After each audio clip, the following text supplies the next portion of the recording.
కృపామయ TV వీక్షకులందరికీ క్రీస్తు పేరిట శుభాలు వందనాలు తెలియజేస్తున్నానండి. ద్వితీయోపదేశకాండము 30వ అధ్యాయము 5వ వచనంలో ఉన్న ఒక మాట మీకు వినిపిస్తాను. దేవుడు నీకు మేలు చేసి నీ పితరుల కంటే నీకు ముందున్నటువంటి వారందరికంటే నిన్ను విస్తరింపచేస్తాడు, నువ్వు అభివృద్ధి పొందేలాగా చేస్తాడు, సమస్తము మేలుకరమైనవిగా చేస్తాడు. మేలు మేలు మేలు, కృప వెంబడి కృప, ఆశీర్వాదము వెంబడి ఆశీర్వాదము. ఈ రోజున బడా సంఘాలలో కానివ్వండి, చిన్న సంఘాలతో సహా ఈ రోజున ఈ మాటలు ఎక్కువగా వినిపిస్తున్నాయి. దేవుడు నిన్ను మెండుగా నిండుగా ఆశీర్వదించునుగాక. ఆయన తన గుప్పెళ్లను విప్పి నీ బ్యాంక్ బ్యాలెన్స్ని మితిమీరినటువంటి డబ్బుతో నింపునుగాక. మీ ఇంట్లో అందరికీ గవర్నమెంట్ జాబ్ వచ్చునుగాక. మీ కుటుంబంలో వారందరూ కూడా కనీసము 120 సంవత్సరాలు పూర్తి ఆయుష్కాలముతో సంపూర్ణమైన జీవితమును గడుపుదురుగాక. ఇటువంటి అనారోగ్యము రాకుండా దేవుడు తన దూతలను మీ అందరికీ కాపుదలుగా ఉంచునుగాక అని ఇటువంటి కాని మాటలను మాట్లాడుతూ భక్తులను విశ్వాసులను మోసగిస్తూ ఒక భ్రమలోకి వాళ్ళని తీసుకెళ్ళి వెళ్ళిపోతూ ఒక హిప్నటైజ్ చేస్తున్నారా అన్నట్టుగా ఈ రోజున సంఘ కాపరుల మాటలు ఉండటం బహు బాధాకరం అండి. ప్రాస్పరిటీ గాస్పెల్ ఎక్కువైపోతున్నటువంటి ఈ కాలంలో క్రైస్తవ్యంలో దొంగలు పడ్డారనే చెప్పాలి, దోపిడీ ముఠాదారులు ఎక్కువైపోయారనే చెప్పాలి. ఇదే ద్వితీయోపదేశకాండము 30వ అధ్యాయంలోనే 9వ వచనంలో ఇలా ఉన్నది. నీ దేవుడైన యెహోవా నీ చేతి పనులన్నిటి విషయములోను, నీ గర్భఫల విషయములోను, నీ పశువుల విషయంలోను, నీ భూమి పంట విషయంలోను నీకు మేలు కలుగునట్లు నిన్ను వర్ధిల్ల చేయును. ప్రతి విషయంలో నిన్ను ఎప్పుడూ ఎక్కడ పడిపోనివ్వకుండా చేస్తూ పైవాడిగానే నిన్ను ఉడనిస్తాడు కానీ దేవుడు అల్పుడుగా పేదవానిగా ఎప్పుడు ఉండనివ్వడు అని మాట్లాడుతున్నారు. అది వాస్తవం కాదండి. మనం పాత నిబంధనలో కొత్త నిబంధనలో చూసుకుంటే దేవుడు కొంతమందిని ధనవంతులుగా ఉండడానికి పిలిచాడు, ఆశీర్వదించాడు. కొంతమంది జ్ఞానులుగా ఉండడానికి, కొంతమంది ప్రవక్తులుగా ఉండడానికి, కొంతమందిని హెచ్చరిక సువార్తను ప్రకటించడానికి, కొంతమందిని స్వస్థపరిచే వారిగా ఉంచడానికి, కొంతమందిని దయ్యాలు వదిలించేటువంటి శక్తిని మహిమను కలిగి ఉండేలాగా, మరి కొంతమందిని అద్భుత కార్యాలు జరిగింపబడేలా వారిని వాడుకున్నాడు దేవుడు. వాస్తవమే. నేటికి స్వస్థతలు ఉన్నాయి, నేటికి దయ్యాలను వెళ్ళగొట్టేటువంటి కెపాసిటీ ఉన్నవారు ఉన్నారు. ఇవన్నీ కూడా యేసుక్రీస్తు నామములోనే తప్ప ఫలానా పాస్టర్ నామంలో, ఫలానా సంఘ పెద్ద నామంలో దయ్యము వదిలి వెళ్ళిపోవునుగాక అంటే వెళ్ళిపోదు. The total credit goes to Jesus Christ alone, to nobody else. ఒక మనిషికి బేసిక్ నీడ్స్ కొన్ని ఉంటాయండి. అంటే కనీస అవసరాలు కొన్ని ఉంటాయి. బేసిక్ ఫెసిలిటీస్, బేసిక్ నీడ్స్ అంటారు. తినడానికి తిండి కావాలి, ఉండడానికి ఒక షెల్టర్ కావాలి, తాగడానికి నీరు కావాలి. ఈ ఫుడ్, క్లాత్ అండ్ షెల్టర్ అనేటువంటి ఈ 3 అవసరతలు కూడా ప్రతి ఒక్కరికి అవసరమే, నేను కాదనట్ల. అంతకు మించి అన్నట్లుగా ఈ రోజున కోరుకుంటున్నారు. నువ్వు అనుకున్న దానికంటే ఎక్కువ ఇస్తాడమ్మా యేసుక్రీస్తు ప్రభువు. మీరు సంఘానికి ఎంత ఇస్తే దేవుడు దానికి అంత డబల్ ఇస్తాడని చెప్పని యేసుక్రీస్తును కూడా ఒక బిజినెస్ మ్యాన్గా చూపించేటువంటి ప్రయత్నం ఈ రోజున ఎంతోమంది బడా సంఘాల నాయకులు చేస్తూ ఉన్నారు. ఇటువంటివి తప్పు. ఇటువంటి మాయ మాటలను విని మోసపోతున్న వారు కూడా ఎక్కువైపోతున్నారు. ఈ ప్రాస్పరిటీ గాస్పెల్ గురించి మాట్లాడేటువంటి కాపర్లు కానివ్వండి, లేదా ప్రసంగికులు కానివ్వండి, ఏమేం చెప్తూ ఉంటారంటే, మీకు పాత ఇల్లు ఉందా, దేవుడు నీకు కొత్త ఇల్లు కొనిస్తాడు. మామూలు ఇల్లు కాదు, విల్లా కొనిస్తాడు. నీకు చిన్నపాటి కారు ఉందా, హై ఎండ్ కారు కొనిస్తాడు. ల్యాంబోర్గిని అంత పాష్ కార్ కొనిస్తాడు నీకు. చిన్న చిన్న కార్లలో తిరగాల్సిన అవసరం నీకేంటి? ఒక టాప్ అండ్ జ్యువెలరీ ఉంటుంది నీకు. అందరూ ఒక రింగ్ పెట్టుకుంటారేమో, ఒక చెవికి కమ్మలు పెట్టుకుంటారేమో, మీరు అలా కాదు. ఒక టాప్ అండ్ జ్యువెలరీని ఎంజాయ్ చేస్తారు మీరు. నువ్వు సాధారణమైన బట్టలు వేసుకుంటున్నావా, ఎక్స్పెన్సివ్ క్లోతింగ్ ఇస్తాడు నీకు.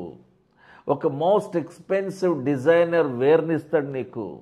ఒక ఫ్యాన్తో మాత్రమే నిద్రపోతున్నావా, దేవుడు నీకు ఏసీ ఇస్తాడు. మా సంఘానికి వస్తే యేసుక్రీస్తు నీకు ఏసీ ఇస్తాడు, బ్యాంక్ బ్యాలెన్స్ ఇస్తాడు, పొలిటికల్ ఇన్ఫ్లుయెన్స్ నీకు దొరుకుతుంది, సెలబ్రిటీ హుడ్లోకి వెళ్ళిపోతావు నువ్వు. ఇంకెన్నాళ్ళు ఈ ప్రైవేట్ జాబ్స్? మీరు గవర్నమెంట్ జాబ్ ఇస్తాడు దేవుడు నీకు. మా సంఘానికి వస్తే ఇంతకుముందు యేసుక్రీస్తును నమ్ముకుంటే నీకు స్వస్థత కలుగుతుంది, పాపాలు కడిగివేయబడతాయి, రక్షణ పొందుకుంటావు, నీకు ఆర్థిక ఇబ్బందులు పోతాయి, క్రెడిట్ కార్డు అప్పులు తీర్చేస్తాడు దేవుడు అని చెప్పేవాడు. ఇప్పుడు అలా కాదు, ట్రెండ్ మారింది. మా సంఘానికి వస్తే, మా సంఘంలో బాప్తిస్మం తీసుకుంటేనే పరలోకానికి వెళ్తామని చెప్తున్నారు ఈ రోజున. బహు బాధాకరమైనటువంటి స్టేట్మెంట్స్ ఇవన్నీ. బాప్తిస్మం ఇచ్చి యోహాను యోర్దాను నదిలో యేసుక్రీస్తు ప్రభువుకు బాప్తిస్మం ఇవ్వడం జరిగింది. మరి ఇప్పుడు బాప్తిస్మం ఇచ్చి యోహానుకి ఏ సంఘం ఉన్నది?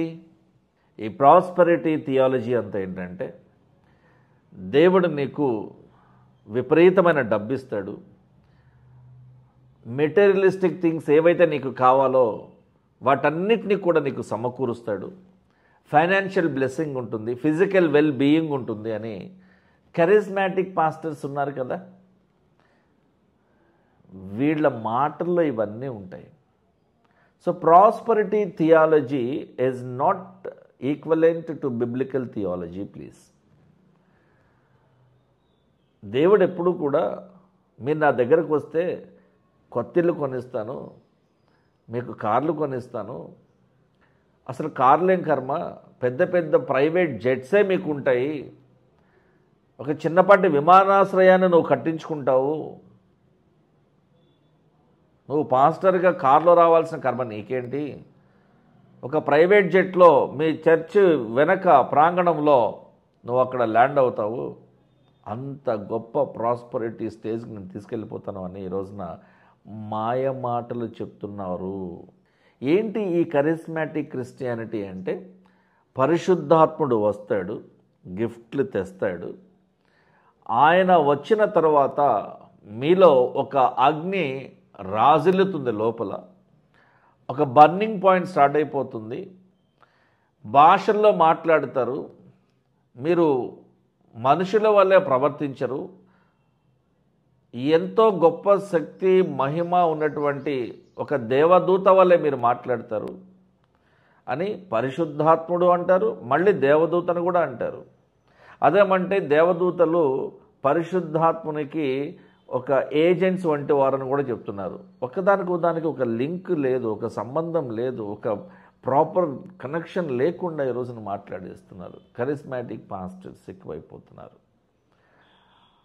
హోలీ స్పిరిట్ అనేటువంటి ఈ పవర్ నీ మీదకి వచ్చాడు అని నిర్ధారణకు వచ్చిన తర్వాతే బాప్తిస్మం ఇస్తున్నారు ఈ రోజున. పెంటకోస్టల్ చర్చిల్లో ఉన్నటువంటి పెంటంతా ఇదే, ఇలా ఊగిపోవటం, పూనకాలు వచ్చినట్టుగా చేయడము, ఒంటి మీద బట్టలు ఉన్నాయా లేదో, సరిగా ఉన్నాయా లేదో, అసలు ఉంటున్నాయా లేదా ఊడిపోతున్నాయా కూడా చూసుకోకుండా, ఏంటి మరి ఇంతలా, నేను అపవాది అనే సర్పాన్ని తొక్కేస్తాను, నేను సింహాన్ని చీల్చేస్తాను అనేటువంటి ఇటువంటి భయంకరమైన మాటలు, ఇవన్నీ కూడా కరిస్మాటిక్ చర్చెస్లో జరుగుతున్నాయి. ఆరాధన పేరిట అల్లరి చేస్తున్నారు ఈ సంఘాల్లో. దేవునికి నచ్చిట్లా. యేసుక్రీస్తు ప్రభు తన శిష్యులను సువార్త ప్రకటన నిమిత్తమై ఇద్దరిద్దరుగా ఒక జతగా పంపిస్తూ, మీరు ఇన్నే పట్టుకెళ్ళండి, ఒక జత వేసుకోండి, ఒక జత పట్టుకెళ్ళండి అన్నాడు. మరి కత్తి కొనుక్కోమని ఎందుకు చెప్పాడంటే, దారిలో దోపిడీ దొంగలు ఉంటారు, లేదంటే ఏదైనా పండ్లు కోసుకోవాల్సి వస్తుంది, దానికి ఉపయోగపడుతుందనే ఉద్దేశంతో, అంతేగాని ఎవరినో చంపడానికి కత్తి కొనమని చెప్పలేదు ఆయన. మీరు అపార్థం చేసుకోకూడదు సువార్తని. యేసుక్రీస్తు ఏ అపొస్తలునైనా ఎప్పుడైనా కూడా మెటీరియలిస్టిక్ థింగ్స్తో ఆశీర్వదించినట్టు ఒక ప్రూఫ్ చూపించగలరా? లేదు. మరి యేసుక్రీస్తు మాట్లాడినటువంటి ఆ ప్రాస్పరిటీ గాస్పెల్ మీరెందుకు మాట్లాడుతున్నారు? ఈ ప్రాస్పరిటీ థియాలజీని మీరెందుకు అనుసరిస్తున్నారు? ఇది గొప్పది అని మీరెందుకు ప్రకటిస్తున్నారు? పెద్ద పాస్టర్ గారట ₹1,00,00,000 కారులో వస్తారట. అయితే ఏంటి, ఎవరికి కావాలి? ఈ పాస్టర్ గారు చనిపోయిన తర్వాత ఆ ₹1,00,00,000 కారులో పెట్టి సమాధిలో పెట్టరండి. కారు పక్కనే ఉంటుంది, ఈయన సపరేట్గా ఈయన బాడీని పట్టుకొస్తారు. బహుశా ఆ కార్లో కూడా పట్టుకురారు, మరి కారు ఖరాబ్ అయిపోతుంది కదా, ఒక డబ్బాలో పెట్టి అందులో పెట్టేస్తారు, అంతే కదా. ఇంతమించి ఇంకేముంది ఇంకా? మరి ₹1,00,00,000 కారు రాదే మరి ఆయనతో పాటు? స్టార్ట్ చేసిన వచ్చారు కదా, టెస్లా కార్ లాగా ఆటోమేటిక్గా రాదు. ఈ మెటీరియలిస్టిక్ థింగ్స్ ఏవైతే ఉన్నాయో వీటన్నిటిని విడిచిపెట్టి మనం వెళ్ళిపోవాలి అంతే. మన బంగారం మనతో రాదు, మన నాలెడ్జ్ మనతో రాదు, మన సర్టిఫికేట్స్ మనతో రావు, మనకున్న జ్ఞానం మనతో రాదు, మనకున్న ఫ్రెండ్స్ మనతో రారు, మన కుటుంబీకులు మనతో రారు, మన సంఘ సభ్యులు మనతో రారు. ఎలా ప్రకటిస్తున్నారంటే ఈ రోజున మా చర్చికి వస్తే చాలు, ఆశీర్వాదము వెంబడి ఆశీర్వాదము, కృప వెంబడి కృప. క్రూయల్ మినిస్ట్రీస్ ఎక్కువైపోతున్నాయి. క్రిస్టియానిటీలో క్రూయల్టీ పెరిగిపోతుంది. ఏంటి క్రూయల్టీ అంటే? తప్పుడు ప్రసంగాల క్రూయల్టీ పెరిగిపోతుంది. ఖండించట్లా ఎవరు? ఆరాధన పేరిట వ్యాపారం చేస్తున్నారు. ఇస్కరియోతు యూదా డబ్బు సంచి పట్టుకుని యేసుక్రీస్తు వెనక తిరిగిన విధంగా ఈ రోజున సంఘ కాపర్లు అలా తిరుగుతున్నారు. ఎక్కువ మంది అంధభక్తులు రోజు రోజుకి పెరిగిపోతున్నారండి.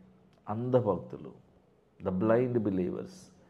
బైబుల్ చదవక అయ్యగారు చెప్పిందే రైటు, అయ్యగారు చెప్పిందే బైబిల్లో ఉంటుంది. బైబిల్లో ఉన్నదా అయ్యగారు చెప్పాలి. కానీ వీళ్ళ నమ్మకం ఏంటో తెలుసా? ఈ అంధభక్తుల నమ్మకం ఏంటో తెలుసా? అయ్యగారు చెప్పిందే బైబిల్లో ఉంటుంది. అంటే వాళ్ళ సొంత బైబిల్ ఉంటుంది, వీళ్ళ సంఘానికి ఒక బైబిల్ ఉంటుంది అనమాట.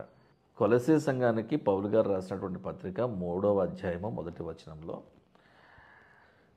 మీరు క్రీస్తుతో కూడా లేపబడిన వారైతే పైనున్న వాటినే వెదకండి అని అంటున్నాడు.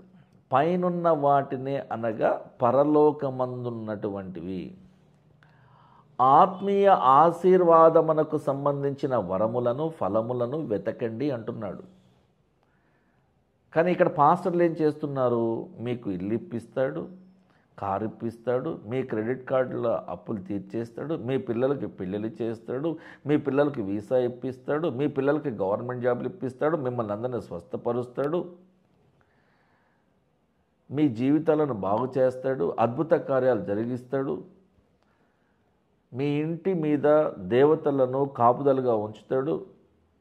ఏంటండి ఇవన్నీ? ఇవి ఎక్కడ లేవు.